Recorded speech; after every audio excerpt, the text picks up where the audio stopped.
Hello and welcome to Identity Office Hours. I'm your host, Mike Schwartz, founder of Glue. Today is episode 111. As you can hear, I have a bit of a cold today, so apologies if my voice is extra raspy. The topic today is IAM, lessons learned from failure and a path forward. And before we dive into it, quick reminder, if you want to support the live stream, please follow us on LinkedIn. That really helps us get the word out. Our guests today are Ankit Gupta, Vice President, Cybersecurity and AI Engineering at Visec Global, and Gustavo Gallardo, Founder and CEO of Identicum, longtime Glue partner. Welcome, guys.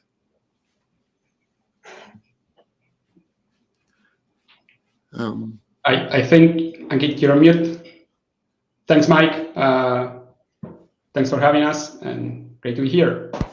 Okay, Ankit, are you there? You're yes, off mute. I can hear now. Welcome, Ankit. Thanks, Michael. And good afternoon, everyone.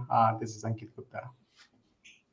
So let me give a brief intro to this here. And so, we've all been doing IAM for years and years, and we've seen a lot of everyone, here in this live stream have seen projects go bad, and nobody wants to be on failed projects, but sometimes they happen, and I think that's actually why we get paid so much money, is because we can help companies avoid these pitfalls that we've seen.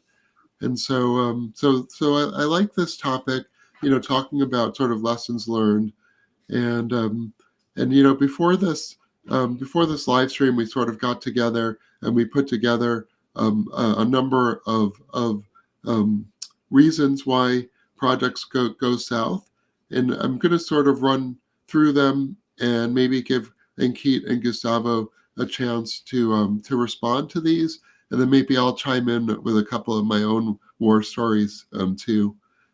So the first one, which I think is the first thing that potentially could go wrong in any identity project, although I might say any project whatsoever, is lack of executive sponsorship, not having the leaders of the organization on board. And Ankit, maybe I'll you know what? I completely messed this one up. I forgot to let you guys introduce yourselves. Well, that will be the first question. But before we dive into that question, let's do introductions. Ankit, how did you end up as an identity expert? Yeah, it's an interesting story. My first job with my straight out of college was on identity management product building. You may know the Oblix and Tivoli Team TAM at the time. So I was doing engineering work. I do remember Oblix. I actually visited Oblix's office, I would say in 98 or so. Or no, it was in 98 or 99. Yeah. Yeah, around that time they started. I'm like, I was almost at the end where the Oracle was in a process of acquiring them. So that's my introduction to identity management. Actually, security was my forte in my college days, and I wanted to do security. Somehow I end up, it's star aligned, and I end up in an organization who was doing engineering for Oblix and Team and TAM. And my intensive was on Team and TAM, and my project started when I started working full time as an MTS, was on Oblix or identity side of it. So they used to have two different product line within the same Oblix. So that's how my journey started, and that ended up being me pretty much last 20 years doing the identity management and various security. As identity management grew a lot, I ended up playing various roles into the cybersecurity, be doing either the sales, solution, or product management. So I played various roles, even running the large expert services for my previous organization. And now I'm more into the AI for security and security for AI, and having identity management background always helped me to drive that forward. Cool. And Gustavo, how did you get into this?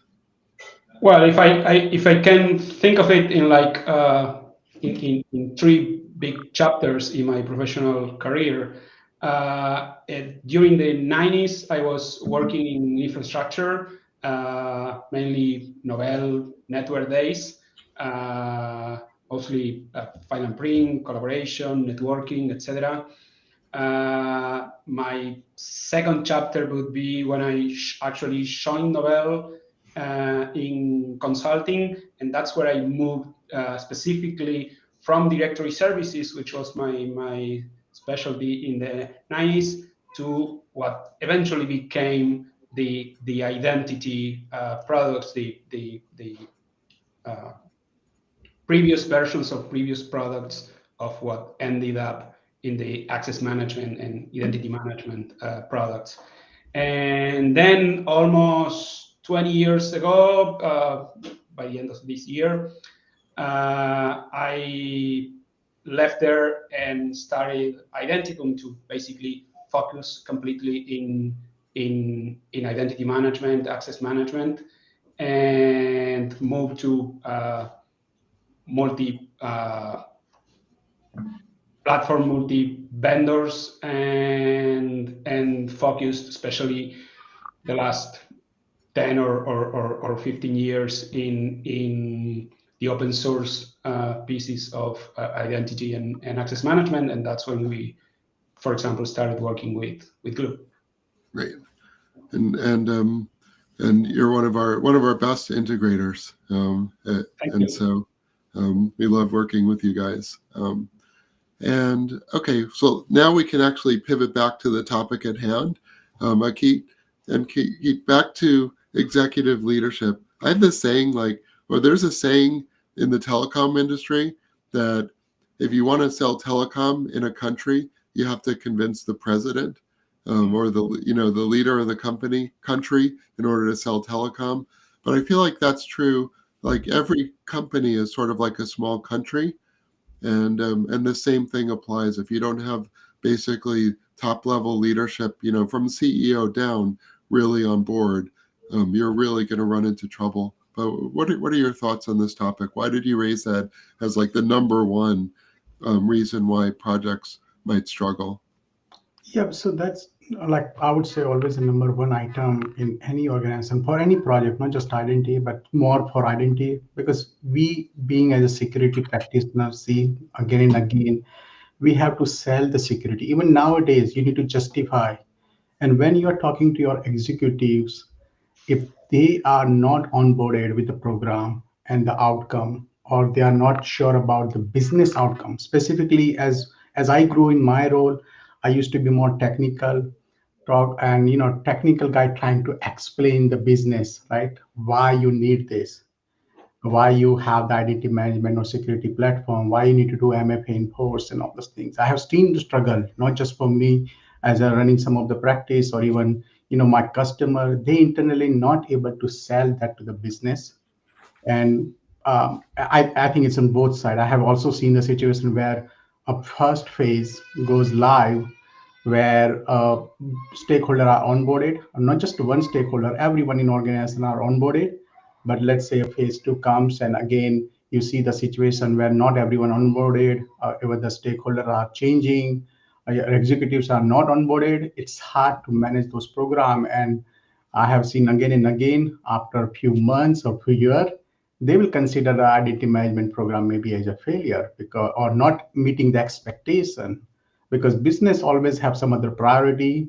It just we as a practitioner have to sell it, as well as making sure the other side of the aisle, like executive, also need to work. You need to work with the executive to align business outcome for your program, and not having that on your side, it's uphill battle. And I have seen many times those battle being lost and I'm being part of those as well, where I've seen losing some of the battle. You just need to figure it out what's going to work for you and for your organization.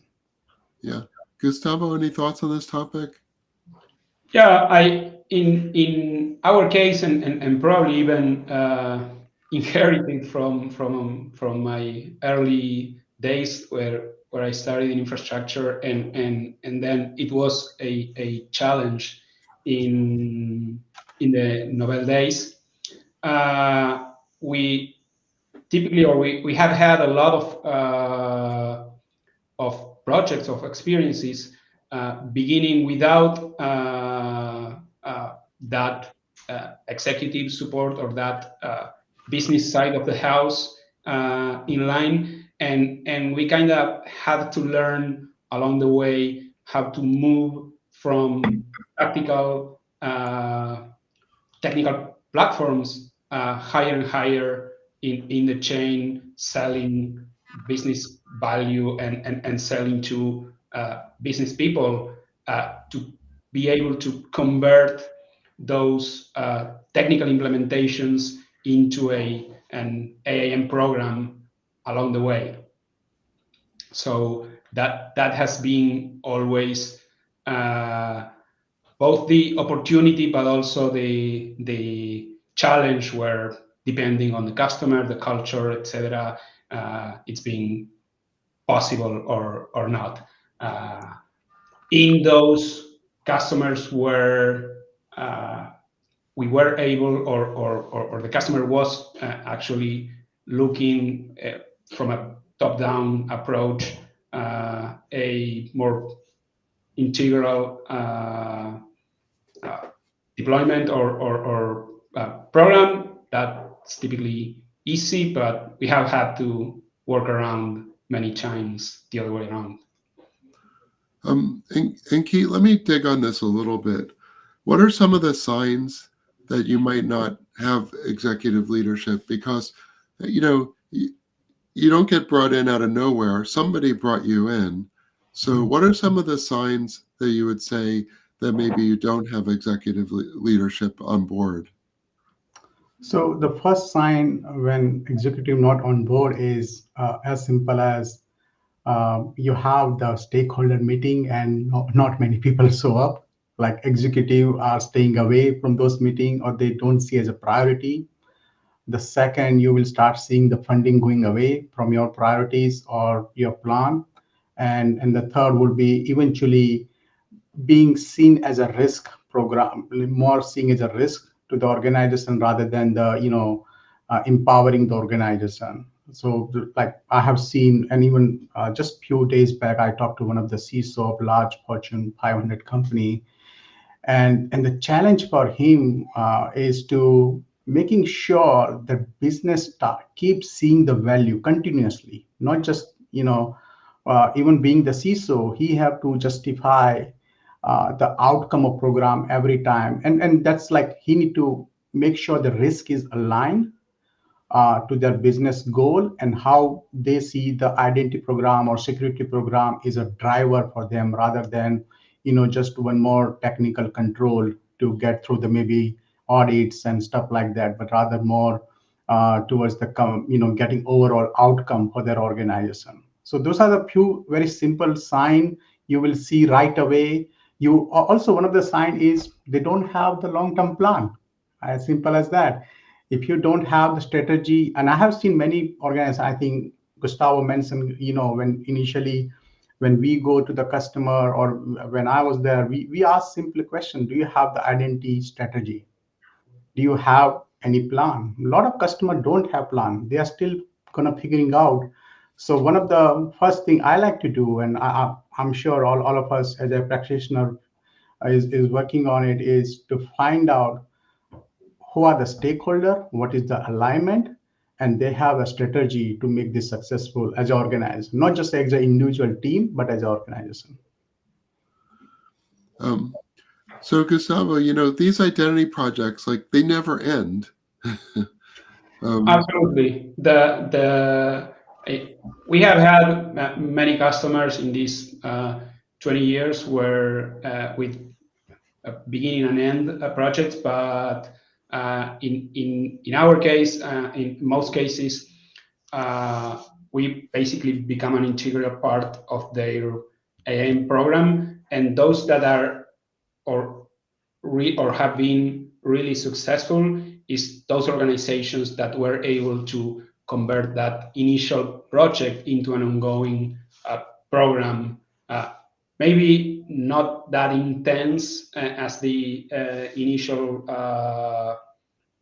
project phase or anything, but converting it into a program and being able to integrate different parts of the organization. Back to your question, I think the easier and faster way of identifying is with that visibility that Ankit was mentioning. If you start working with a customer and you're like, all your interaction is only with one particular department, whatever it is in that organization, that clearly doesn't have visibility of the organization. It's rather a departmental project, and you can go so far with that in a medium to large organization.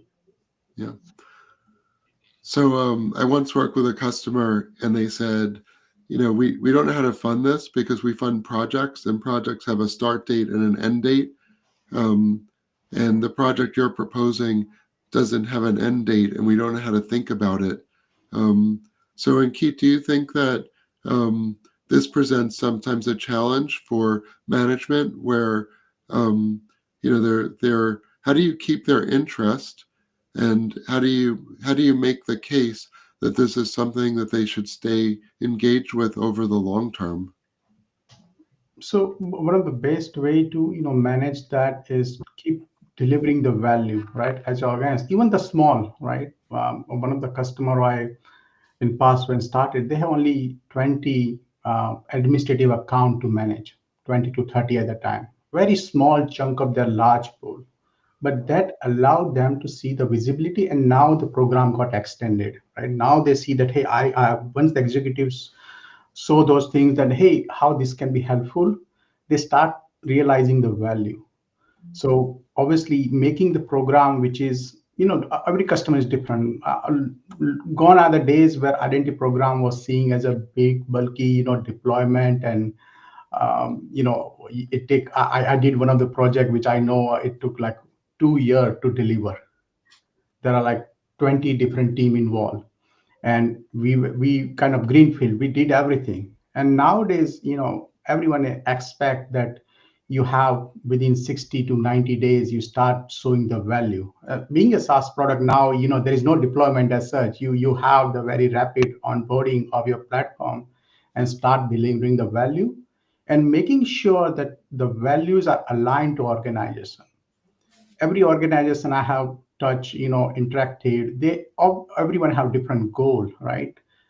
Sometimes we become more idealistic and say, hey, this is the way only to do it. It's not the right approach. As well as a practitioner, you have to see what business is want, how you align your goal and deliver quickly and keep delivering it.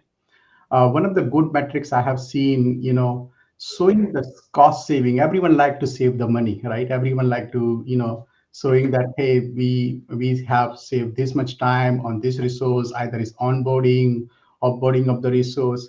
Start as an identity practitioner. I would always recommend that we start, giving those values or those metrics to the executives, so they can leverage further to show the value delivered by the program and take it forward. We keep delivering the support, value, and we keep getting the support in a return. Yeah. Gustavo, any thought on metrics, and how to report up to keep making the case that this ongoing operating effort is really worth it? I would say that there's usually a balance that we try to make, because as Ankit was mentioning many times, the requirements come in line with smaller and smaller focused phases, short times, trying to get as much as possible within a specified scope, with something to be delivered in a time frame. And so what we try to do with our customers is to balance that into a bigger picture that maybe they are not working on or seeing, and try to show them that balance of the bigger picture and be able to deliver those measurable and smaller phases to move forward, because as again, that's what basically the key to for an organization to convert that or to really have that into a IAM program. It's basically having those milestones happening and adding new ones along the way. So something that you can measure and obtain, and then, okay, let's move to the next target. Okay. I'm going to pivot to my favorite reason for projects failing, and that has to do with projects being overscoped or not starting with a small success and building on that. But one of my war stories from a long time ago was this project where I worked for an integration firm, an ex-Sun integrator. They just had this huge project they were pitching, and they just said yes. It was such a big deal that they just said yes to sort of everything. And they didn't even know what they were saying yes to, I feel like, at the end. The project ended up blowing up because the customers were expecting more. And then the integration firm I worked for was like, well, we didn't actually mean that. Ankit, maybe you could talk about challenges around scoping or especially over-scoping these projects. Yeah, so some of the, I think we also need to understand sometime when customer, engaging us, they don't know, right? It's our job to find out. And that's, I learned hard way, right? We're working with many of the customer. And it aligned to just asking the question, what is your identity strategy? What is your priority? Because I have seen customer and they are under the pressure. There may be the audit coming. They have so many things on their plate. Now they're trying to they want to get it done everything, right? And get it done in a few months or half of the year kind of situation. And that's where they start, right? First, they don't have strategy, or they have the strategy but they have not aligned to the goal to achieve in a tangible manner in a short period of time. Then it start with the team on the ground have the different expectation than the executive, right? What is the scope look like? And one of the other I have seen every time I have prepared a lot of those SOWs and writing not clearly define what that really mean for both side, right? As customers say, I want to do provision to Azure, for example, and that could be objects, that could be your workload. What really mean, right? If and the challenge I seen on the vendor side or whoever providing services, how deep you want to go, because now we are waiting for them to confirm, is this really my requirement, or I'm going too deep into the things which I don't know, because ground reality may be different. So that's where the challenge start. I know we as a practitioner have the way to say, okay, let's start the project, right? Let's start the project. But clarity on both end is very important to make it successful. Or if we have the gap, that's the beginning. And now we will see the ripple effect where causing delay on the program, not achieving the expected result. I'm sure, Gustavo, you have seen this a lot with many of your customer, that we will have the ripple effect, and that's where the give bad rap to some of these consulting projects that they did not achieve, and now you try, or even the product, you may have the best tool in the market which meet your requirement at the time of POC, but now when you start implementing and you realize that it doesn't meet your scope or not going to deliver what you're looking for. Any thoughts about how do you get the right scope, and what do you do if you're in a project where you suddenly realize there's a misalignment on scope? Well, it's been a challenge probably forever, at least in my professional life. Things were way simpler back in the infrastructure days, because it was a much more technical and focused scope, much more related with support and stuff like that.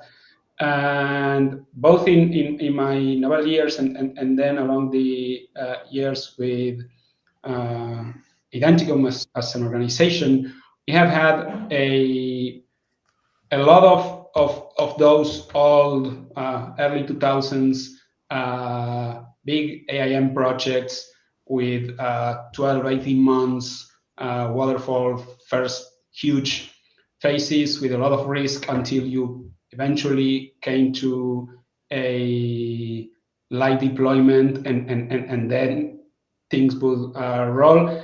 I would say the practice, the industry, the products, everything evolved a lot into much more dynamic, agile type of projects nowadays, which with much shorter phases with clear deliverables. So in those terms, the industry as a whole evolved a lot. So many of those war stories, thankfully, That's true. are older cases. What we also learn a lot along the way is that that scoping phase of the pre-sale or of the initial engaging with the customer, it's obviously super key, and we tend to focus into helping the customer, trying to reduce that scope in those overscope cases of, hey, yeah, I want to do this, and this, and okay, let's do a phase one as small as possible, and we move from there. Or the other type of underscope or unscoped, that, yeah, I want to start and we'll see what we want to achieve along the way. And those can be tempting in commercial terms, but it's really, you have to do a balance and really try to work initially to help them be able to identify a scope, and because otherwise, more typical than not, that's not going to end well. And Keith, do you see certain types of firms are more likely to, let's say, underspecify the scope? Like maybe startups are more, informal and they don't necessarily have a strategy, or I don't know. What are some of the danger signs that you might see looking at a project that might be underspecified? Yeah, the recurrence I have seen with this, when the estimates and the scoping are not done, is every time the justification comes, it's an agile project, or we are delivering it agile or lean team project. That's my first sign to look at. Hey, I have seen, even last year, I have seen few customers where they say, oh, we will start with 2 developer, and they have their own other jobs, right? And they are now saying, okay, let's build this greenfield identity management solution to integrate with our Oracle finance, right? I'm giving you example, but those are the simple thing are being discussed but not specified. No documentation, nothing is written, right? And those are the clear sign that we will end up going to have a problem later on. If you have very lean team who are not structured properly for the program, you are, as I think we discussed, not having strategy, not having a right people or team behind this program, you will see that it propagate all those challenges as we deploy. Even before deployment, going to production, you will have problem again and again. And 6-month program or project initiative phase one could end up being 2 year. Yeah. Gustavo, any thoughts about red flags for you when you see something at a customer? You're like, oh no, this might be trouble. Yeah, probably, but trying to connect with the previous point in our list, those projects that we were mentioning where you don't see an involvement of other departments, other areas, and no, we can answer those questions in identity management, especially in provisioning, stuff like that type of projects. It's super common where you start asking, okay, I need HR to understand how your process of hiring people and promoting them and eventually ending their life with your organization, how those processes are, and yeah, we can answer that. We don't need HR, and you see those red flags where okay, we can build towards what the customer is specifying now, but along the way, you know that when you're trying to put that into production, there's a lot of stakeholders that will show up and they will have veto power, and you will get stuck because oh, now HR showed up and basically they need this, or nobody thought of this use case or whatever. So those are the typical red flag signs that you will find problems along the way. Okay. Well, and Keith, I'm ready to move to change management, but before I do that, we had another point about lack of governance model to align all stakeholders, also a vision about how it all fits together. I feel like we've sort of covered that. Should we move on to change management? Yep. I just want to add a word on that Yep. sentence, because many organizations, obviously they have everyone is onboarded with the program, but not having the structure or governance model to drive the program is also going to create a lot of problem. As Gustavo mentioned about not talking to the right people. Sometimes HR have so many flows, and I have seen again with many organizations where we talk to HR, we reveal some new detail, which gonna be a problem later on. So not having the structure and communication and that governance model. Basically, I have seen the healthcare organization where 60 people show up on that governance call and none of them are interested. Maybe one or two are talking and everyone listening. But then when decision come, nobody barge in and say, "Hey, we need to make decision." It take 3 months to make decision. So that having a structure will help you to create a quick decision making, or I would say informed quick decision making, rather than taking a lot of months to deliver outcome, like just changing one identity field now may end up taking 6 months. That decision could have been done in a few weeks rather than months. What does a governance model look like?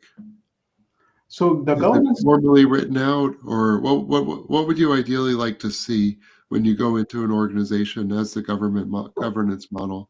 So the governance models are little more, generic. But what I have done with many of the my customers is we work with them to find out what is the right team look like to deliver this successfully. And this is not just your team; it's other team. You have your HR, your engineer.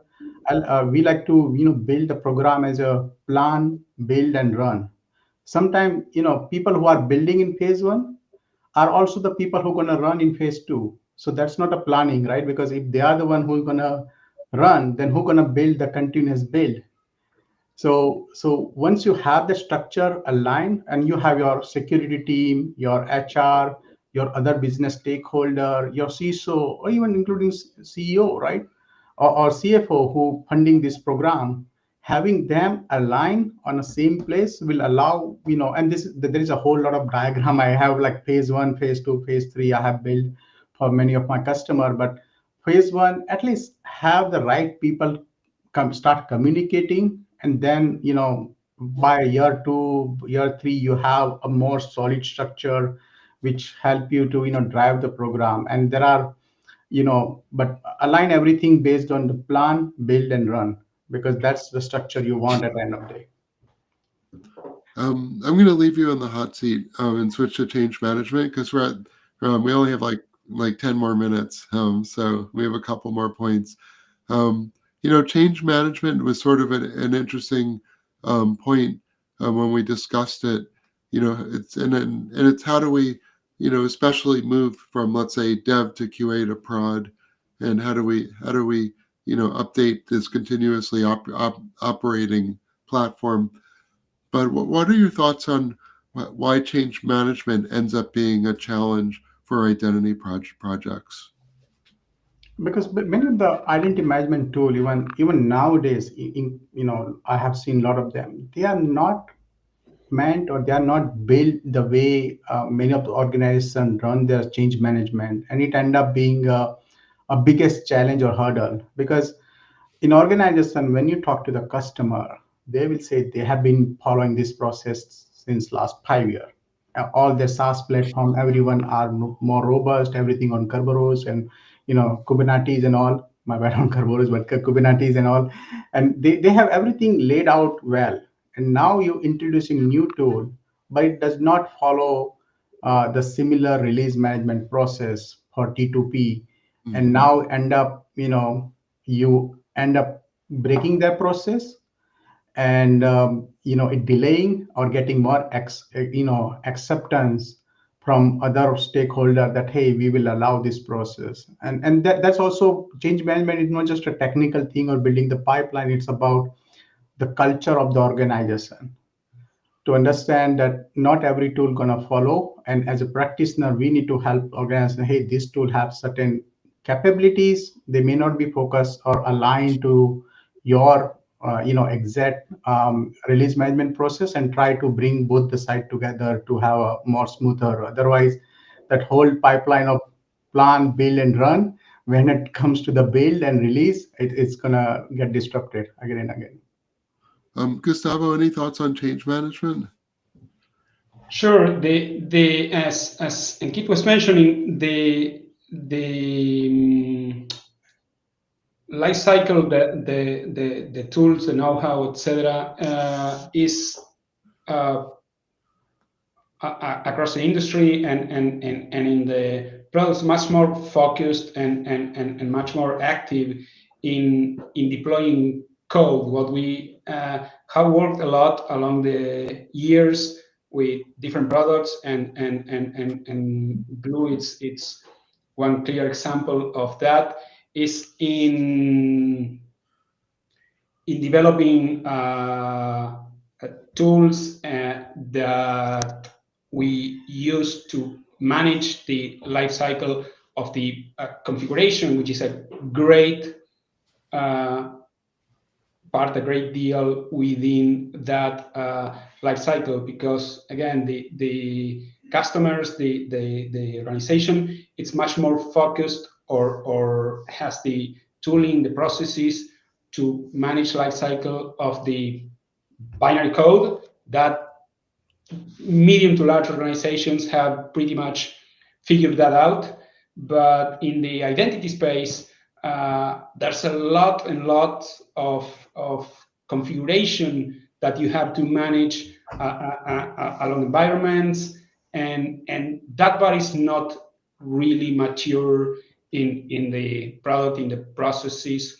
So we have worked a lot on that space, and has given us, I mean, great results in terms of improving that experience, because the uh, configuration life cycle, it's typically under the radar and under uh, uh, esteemed, or under not represented enough, and it's super critical, especially in complex environments. Okay, it sounds like there's some kind of impedance mismatch where from the configuration and code standpoint, we're Git oriented and we have this like very formalized process about how we promote code. And it sounds like, Ankit, you're saying that maybe the identity management process doesn't fit into that, and that causes friction. Um, could you maybe give an example of which identity management process in particular do we think is having this impedance mismatch with existing, let's say, CI/CD pipelines? One of the identity, we as an identity and the target account have the relationship. So the relationship objects I have seen most of the time it's gonna break when you move from T to P. So this is very technical or specific example of relationship, but I have seen, let's say you have 6 different environment, dev, test, QA, then pre-prod and prod, and people have Yeah. multiple prod or UAT as well. Moving from all this environment, and everyone want to consistent or the golden build, right? Once you have the golden build, you want to stick. But many of the identity management solution or the configurations are underlying the surface, they have to change based on the which environment you are moving, and that's where the cause the problem, because now you have your target gonna change, your relationship gonna change, so you may have the new identity which not gonna map each other, right? Because of the So, day. so are you saying that maybe we have test users and we have production users, Yeah. and those are different, and so we can't just promote our test users into production because we have a different set of users? Is that what you're saying? Yep, that's one of the example. It's just a relationship. The identities are going to change for sure, and that's an old way to do it. By the way, I have seen many customer doing that. We will have the exact replica of production in our environment, and now that open up the gate for unnecessary access or too much restrictive access that people cannot do their job and delaying the program. So it's just a implicitly trying to build a gated solution or gated progression of the release management where it gonna hold up your release cycle for many days. I have seen customer releasing 3 month cycle. They have to do their sanity test, they have to do everything, and one of the reason for that is those configurations, those identity which they have created, now they have to rebuild or recreate into the production environment to make sure that everything works fine. Okay. We didn't really get through our list at all. We had several more things to talk about, including building a culture of security, making sure there's stakeholder engagement, bad data, which is one of I think the most interesting ones. Lack of management around software identity and service accounts, lack of competence in secrets management lifecycle. So there's a couple of things we didn't get to. We only have 45 minutes for these live streams. So so there's more to dig into. But with that, I think we're going to have to go to last thoughts. Gustavo, let's start with you. Any last thoughts before we break? Yeah, on the last point that we were mentioning regarding the environment, etc. Last week in Bratislava, Slovakia, with the Midpoint community meetup, we were discussing the same things, and the challenge or one of the challenge that I was thinking about, as Ankit was mentioning, was this. An alignment between, for example, those environments that Ankit was mentioning that we could have in our identity infrastructure and the release cycles and environments of all other platforms that we have to integrate to not necessarily will really align both in time, in even in alignment of the environments themselves, and that's really a hard to align thing because each one of those teams has their own priorities and organization, and you have to somehow align. So I think it's really similar to that discussion. Cool. And Keith, last thoughts? A quick thought from mine. I obviously we talked about failure and what is our war stories. would say identity program, doesn't fail for lack of the feature of the um, your software. I know people buying a lot of top-notch IJ solution or NHI solution. They fail when you cannot prove the business value quickly. That is my thought. Like, unless I have seen, it's like if I have Ferrari but I don't know how to drive, or going to point to B, it doesn't matter whether I'm driving. By the way, Honda is my favorite, but Honda, whether I'm driving Honda or Ferrari, it doesn't matter. So that's why even you have the software, you have best software, but if you don't deliver the business value quickly, it cannot prove. That's the failure. That's where the failure comes. So focus on clean data as much as possible, but don't hold your process or program because of that. Phase wise win, and obviously have the ruthless measurement, making sure that you have metrics aligned with your organization, that this is what we are targeting, this is where program heading, this is the value I am delivering, because those data will come very handy when you talk to your executive and getting continuous support for your program. Awesome. Okay, well, so the next episode is introducing ZSP to support zero trust initiatives. And if you don't know what ZSP is, neither do I, but we're going to find out on next Tuesday. So with that, I will say thank you to the audience, thank you to the guests, and we'll see you next time. Thanks, everyone. Thank you, everyone. Bye-bye. Thanks, Mike, for having us.